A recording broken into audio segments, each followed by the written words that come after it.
Depuis des mois, 3 Atlas demeurait l'énigme la plus troublante du ciel, un errant interstellaire plus vaste que tout ce que nous avons jamais observé. Il brillait d'une lumière émeraude si intense qu'elle colorait le ciel nocturne terrestre et perturbait même les astronomes les plus chevronnés. Dès sa détection, rien en lui ne semblait logique. Sa taille, sa luminosité, son rythme, ses étranges pulsations d'énergie. Mais alors que l'humanité commençait à s'habituer à sa présence, à l'accepter comme une unique et mystérieuse anomalie fonçant vers le Soleil, l'impensable se produisit. Des observateurs attentifs virent de la chose se transformer, non pas en se désintégrant dans le chaos comme une comète mourante, mais en se divisant doucement, délibérément, en deux corps colossaux. Il ne s'agissait pas d'une fragmentation, mais d'une reproduction. Un corps poursuivait sa trajectoire initiale vers le Soleil, brillant de façon constante comme auparavant, tandis que l'autre se déplaçait, infléchissant sa trajectoire non pas au hasard, mais avec précision vers Mars. Ce fut un moment qui a bouleversé nos connaissances sur les objets célestes, obligeant scientifiques, gouvernements et citoyens à se poser la même question terrifiante. Que sont exactement trois yeux? Et quel est leur véritable but maintenant qu'ils se sont dédoublés? L'événement lui-même s'est d'abord déroulé lentement, presque imperceptiblement. L'imagerie à haute résolution de la commode Atlas a révélé une étrange protubérance se formant sur un côté, un gonflement lumineux persistant. Au départ, les astronomes ont pensé à une éruption passagère, à la libération de gaz ou de poussière de la surface de l'objet. Mais au fil des heures, cette luminosité s'est condensée en un nouveau phénomène, un second noyau lumineux, distinct mais lié au noyau initial, dérivant doucement à sa périphérie. On avait déjà observé des comètes se fragmenter, mais jamais de cette manière. La fragmentation des comètes est généralement chaotique, projetant des débris et des arcs irréguliers et laissant derrière elles des nuages de poussière qui se dispersent et s'estompent. Mais la fragmentation d'Atlas était différente. Elle était symétrique, contrôlée, comme une cellule subissant une mitose, se divisant en deux entités complètes et autonomes. Les deux corps conservaient un noyau dense. Tous deux irradiaient la même lueur émeraude. Tous deux pulsaient au même rythme précis. Pour les scientifiques rivés à leurs écrans, c'était comme si les lois de la physique s'étaient pliées sous leurs yeux. Aucun mécanisme naturel connu ne pouvait expliquer une division aussi ordonnée. Ce qu'ils observaient semblait intentionnel, un processus qui portait en lui l'étrange suggestion d'une finalité. Atlas ne s'était pas désintégré. Le phénomène s'était multiplié.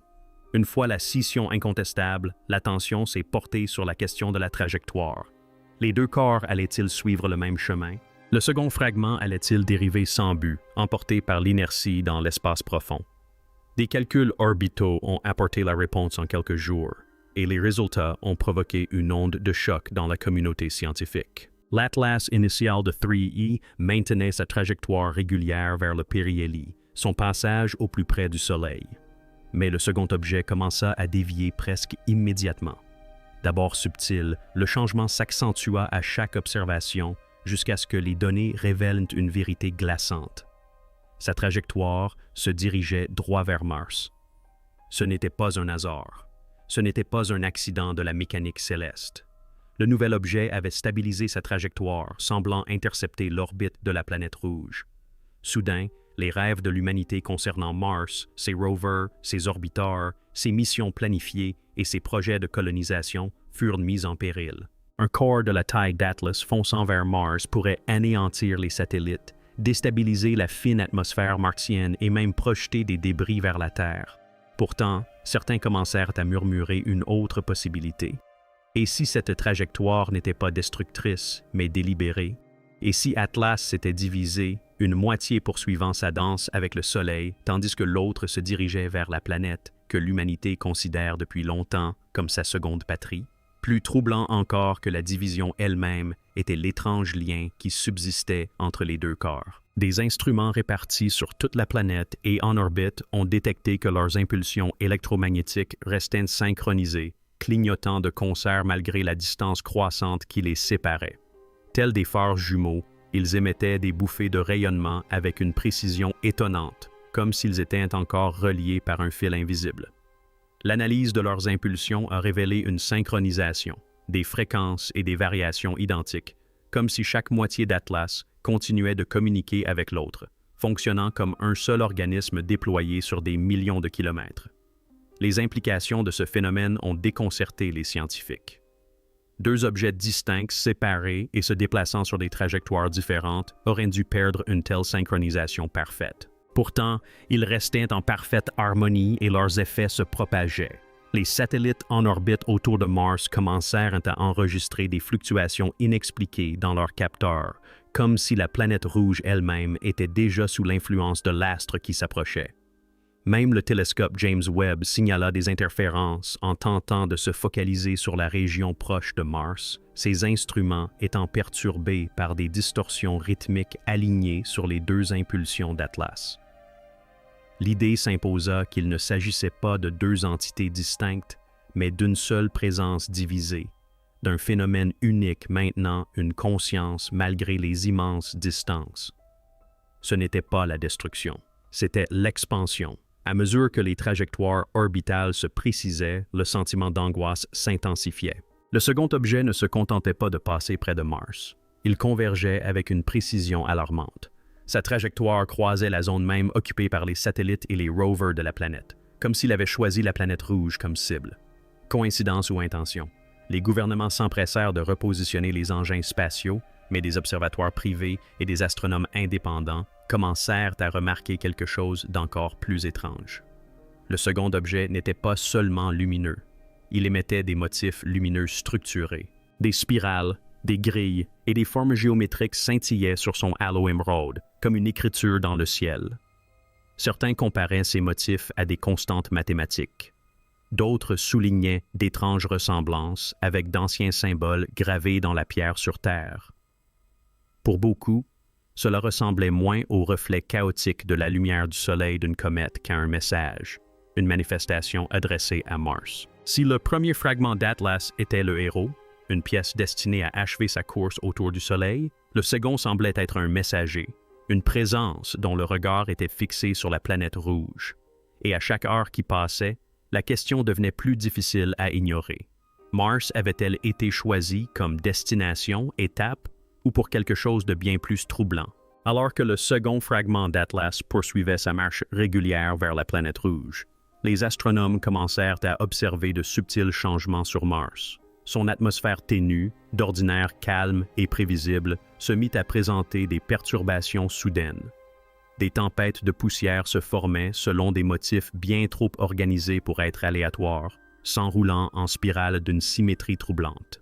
Les caméras orbitales détectèrent de faibles lueurs dans la haute atmosphère, comme si la planète répondait à l'approche du corps céleste par ses propres sursauts d'énergie. Certains ont attribué ces phénomènes à de simples coïncidences météorologiques martiennes, mais leur synchronisation avec les pulsations d'Atlas était trop parfaite. Plus étrange encore, la faible magnétosphère de Mars, normalement quasi inexistante, commença à présenter des fluctuations, brillant faiblement sur les images ultraviolettes, comme si elle se réveillait. C'était comme si le fragment s'approchant de Mars était déjà en mouvement. Une influence sur la planète, telle une main qui s'avance avant de la toucher. Pour les témoins, l'image était terrifiante. Une ombre verdâtre s'abattant sur un monde que l'humanité a toujours rêvé d'atteindre. Désormais revendiqué par une force extraterrestre avant même que nous ayons pu le considérer comme nôtre.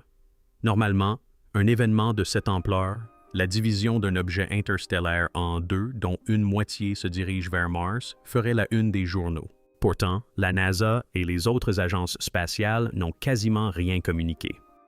Quelques déclarations laconiques évoquaient des incidents de fragmentation et des déviations orbitales inhabituelles. Mais le langage était clinique, évasif, conçu pour détourner l'attention. En coulisses, cependant, les fuites révélaient une toute autre histoire.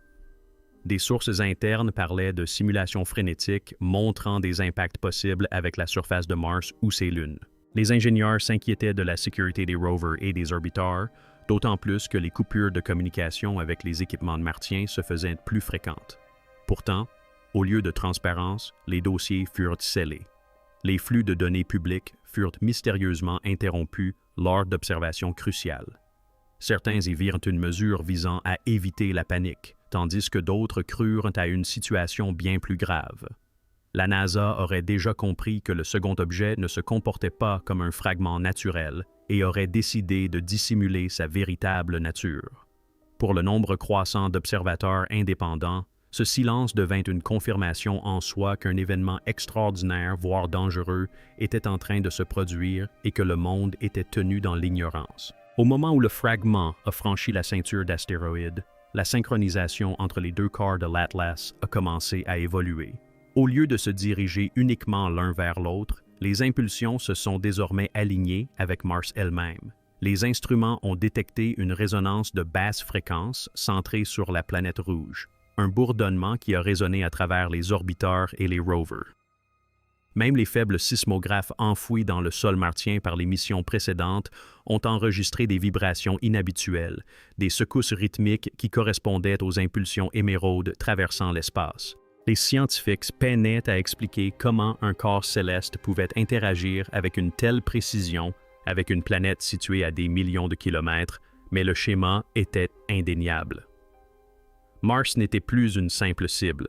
Elle faisait désormais partie intégrante du signal, vibrant à l'unisson avec les battements de cœur d'Atlas. Les théories fusaient. Le fragment tentait-il de réveiller quelque chose de dormant sous la croûte martienne? Établissait-il une résonance en vue d'un atterrissage, voire d'une transformation de la planète elle-même? Chaque nouvelle donnée repoussait les limites de l'explication naturelle, les orientant toujours plus profondément vers le domaine de la conception. Alors que le second fragment approchait de l'orbite de Mars, les télescopes du monde entier ont enregistré un spectacle qui a laissé les astronomes sans voix. La lueur émeraude qui entourait le corps s'est mise à jaillir par à-coups structurés, projetant des formes dans l'espace comme un véritable spectacle de lumière cosmique. Spirale, triangle, hexagone, chacun durant quelques minutes avant de se désintégrer et de se reformer en de nouvelles géométries. Il ne s'agissait pas de phénomènes aléatoires dus à la réflexion de la lumière solaire par la poussière et la glace. Les motifs étaient trop précis, trop délibérés, obéissant à des proportions correspondant aux mathématiques et à l'architecture connue sur Terre. Les civilisations anciennes parlaient d'étoiles vertes qui se divisaient et revenaient comme messagères, symboles de cycles qui remodelaient des ères entières. À présent, en voyant Atlas tracer des équations lumineuses dans le ciel, nombreux furent ceux qui se demandèrent si ces mythes n'étaient pas les souvenirs de cet événement précis, observé jadis et gravé dans la pierre pour que l'humanité ne l'oublie pas. Si tel était le cas, alors la division d'Atlas et son approche de Mars n'étaient pas des accidents de la nature. Ils faisaient une partie d'un processus aussi ancien que le cosmos lui-même, qui se déroulait sous nos yeux. Alors que le deuxième fragment d'Atlas se rapprochait de Mars, l'attention s'est portée sur ces deux petites lunes, Phobos et Deimos. Ces satellites rocheux, d'ordinaire calmes et sans particularité, se sont soudainement retrouvés au cœur d'une série d'anomalies. Des mesures orbitales ont révélé que Phobos avait légèrement dévié de sa trajectoire, comme attiré par une nouvelle influence gravitationnelle. Deimos, encore plus petite et plus fragile, commença à réfléchir la lumière étrangement, sa surface luisant faiblement d'une teinte verte qui correspondait aux pulsations du fragment qui approchait. Les rovers martiens tentèrent de capturer des images de ces phénomènes, mais de nombreux fichiers furent corrompus, remplis de traînées de parasites émeraudes inexplicables. Certains théoriciens suggérèrent que les lunes agissaient comme des récepteurs, amplifiant la résonance provenant d'Atlas. D'autres supposèrent que le fragment avait délibérément choisi Mars en raison de ses lunes, comme si elles étaient les clés permettant d'accéder à un secret enfoui sous la surface de la planète. La planète rouge n'était plus seulement une destination. Le lieu devenait un théâtre où convergeaient de multiples forces cosmiques. Plus le fragment s'approchait de Mars, plus les instruments terrestres commençaient à dysfonctionner.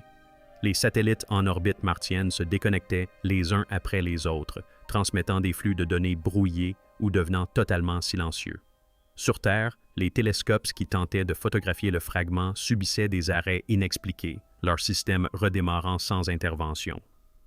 Les antennes radio pointées vers Mars ne recevaient pas de données, mais des salves de bruit d'apparence structurée, presque musicale, bien que noyées dans des parasites. Des observatoires indépendants se plaignaient que chaque tentative de publication de leurs résultats en ligne était rapidement suivie de pannes soudaines, de fichiers corrompus ou de cyber-attaques inexpliquées.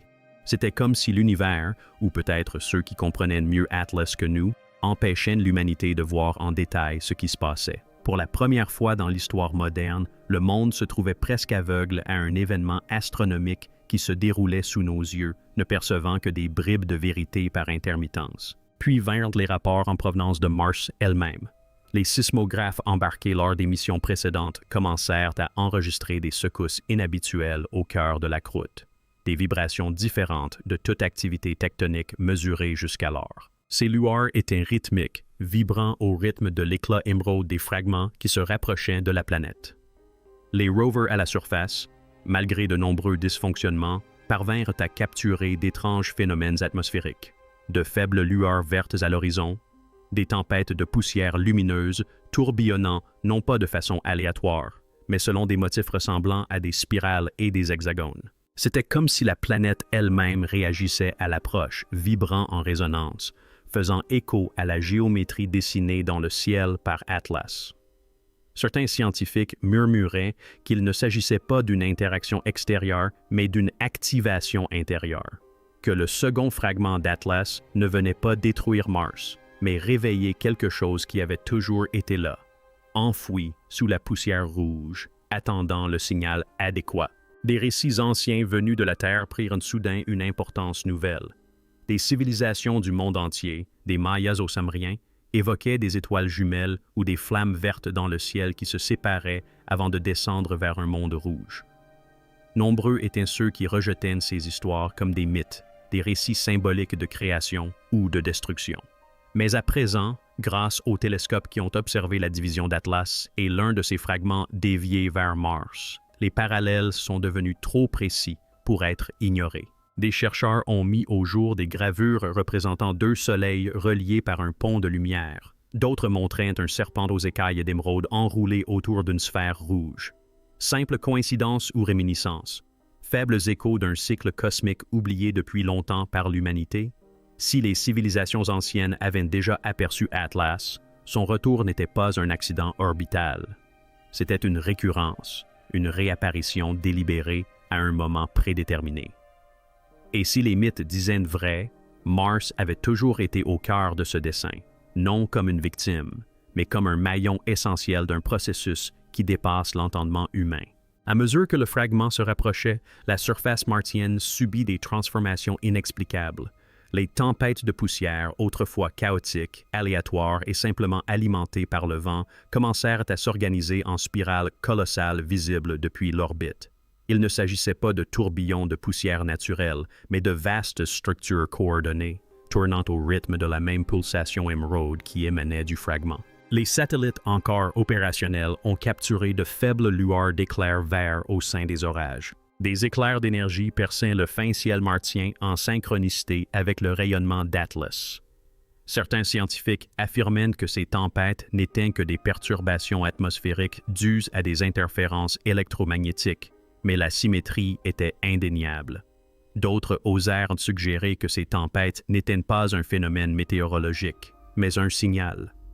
Mars elle-même devenait la toile du message du fragment, comme si la planète participait désormais à un dialogue écrit de tempêtes et de lumière. L'humanité contemplait avec stupéfaction la planète rouge se teinter de vert par des forces incontrôlables. Pendant des années, les ambassadeurs mécaniques de l'humanité ont sillonné Mars, transmettant images, bulletins météorologiques et données géologiques. Mais à mesure que le fragment s'approchait, un à un, ces rovers ont cessé de fonctionner. D'abord, il s'agissait de pertes de signal mineures et intermittentes, de transmissions retardées. Puis, les flux de données se sont complètement interrompus, remplacés par des fichiers corrompus, saturés de parasites striés de teintes émeraudes. Sur Terre, les ingénieurs s'efforcèrent de rétablir les communications, mais constatèrent que des systèmes qui avaient fonctionné sans le moindre problème pendant des années refusaient désormais d'obéir aux ordres. Dans les rares moments où des données étaient reçues, elles contenaient des images étranges, de faibles lueurs de forme géométrique gravées dans la poussière, d'étranges ombres s'étirant sur le paysage et, dans un cas précis, une lueur verte se levant à l'horizon. La NASA a qualifié ces incidents de simples dysfonctionnements. Mais parmi les ingénieurs qui les avaient observés avant leur classement dans des archives classifiées, les rumeurs se sont intensifiées. Les rovers n'étaient pas en panne. On les réduisait au silence comme si quelque chose s'opposait à ce qu'ils rapportent de leurs observations. La communauté scientifique internationale, longtemps unie dans l'observation prudente d'Atlas, s'est divisée sous l'effet de la trajectoire du second fragment. Un camp persistait à croire qu'il s'agissait d'un objet naturel présentant un comportement inédit. Selon ce camp, les pulsations synchronisées et les figures géométriques observées étaient dues au hasard et non à une intention délibérée. L'autre camp, dont les voix se faisaient de plus en plus fortes à chaque nouvelle anomalie, affirmait qu'Atlas avait prouvé son origine artificielle, intelligente, voire vivante. Des débats passionnés ont éclaté lors de conférences et de forums privés. Certains chercheurs exigeaient la transparence de la NASA, de l'ESA et de la CNSA chinoise, les accusant de dissimuler des données susceptibles de confirmer la vérité. D'autres mettaient en garde contre le risque de panique mondiale lié à la divulgation de toutes les informations. Parallèlement, des documents divulgués laissaient entendre que des satellites militaires surveillaient désormais secrètement le fragment, non pas comme une curiosité scientifique, mais comme une menace potentielle. Le monde ne considérait plus Atlas comme une simple comète. C'était devenu quelque chose de plus grand, une épreuve pour l'humanité, un test de ce qu'elle était prête à croire face à l'impossible. Puis vint la nuit qui changea tout. Alors que le fragment s'approchait de l'orbite de Mars, il se positionna entre la planète et le Soleil, offrant un spectacle sans précédent. Pour les télescopes terrestres et orbitaux, Mars disparut sous un rideau de lumière émeraude, une éclipse non pas d'obscurité, mais d'une radiance aveuglante. La planète rouge luisait comme une lanterne, baignée par l'énergie pulsante des fragments.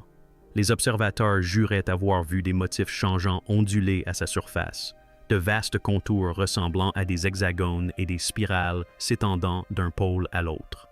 Pendant plusieurs heures, Mars cessa de ressembler à la planète que nous avions toujours connue et apparut comme un phare vivant, un monde absorbé par la résonance d'Atlas.